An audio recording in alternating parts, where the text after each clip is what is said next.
फिरौन की आखिरी नसीहत, खुद की बादशाही। एक जमाने में मिस्र के अजीम फिरौन, जिसे लोग रामसेस कहते थे, अपने महल की बालकोनी पर खड़ा था। रात गहरी थी, सितारे चमक रहे थे और नील का पानी चांदनी में चमक रहा था। उसके सामने एक नौजवान दरबारी खड़ा था जो मैदान जंग से वापस आया था।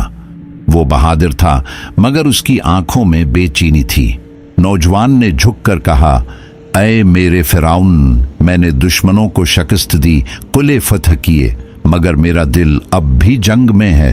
गुस्सा मुझे खा जाता है, दूसरों की कामयाबी देखकर जलन होती है, रातों को नींद नहीं आती।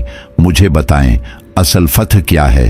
फिरौन ने खामोशी से उसे देखा, फिर आहिस्ता से बोला, बेटा, सबसे बड़ी सल्तनत वो नहीं जो मैंने फतह की, बल्कि वो है जो तुम अपने अंदर बसाते हो।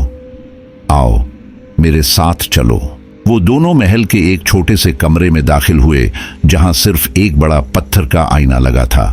फिरौन ने नौजवान को आईने के सामने खड़ा किया और कहा, ये देखो, ये तुम्हारा सबसे बड़ा दुश्मन है और सबसे वफादार मुशीर भी।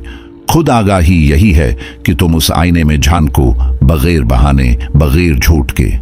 तुम जान लो कि तुम्हारा गुस्सा कहां से जन्म लेता है, तुम्हारी खौफ की जड़ क्या है, तुम्हारी जलन किस चीज से पैदा होती है। जो शख्स अपने अंदर की उस दुनिया को देख लेता है, वो बाहर की दुनिया के शूर से आजाद हो जाता है।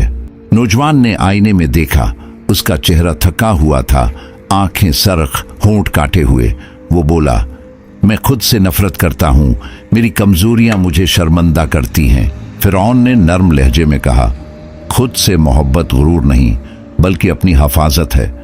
तुम अपने जिस्म को खाना देते हो, पानी देते हो, आराम देते हो, तो दिल को क्यों जख्मी करते हो? अपनी गलतियों को कबूल करो, उनसे सीखो, मगर उनसे नफरत मत करो। जो शख्स खुद को माफ कर लेता है, वो दुनिया की हर सजा से आजाद हो जाता है। खुद से मोहब्बत करो जैसे एक बाप अपने बेटे से करता है, बगैर शर्त के, बगैर तवक्का के।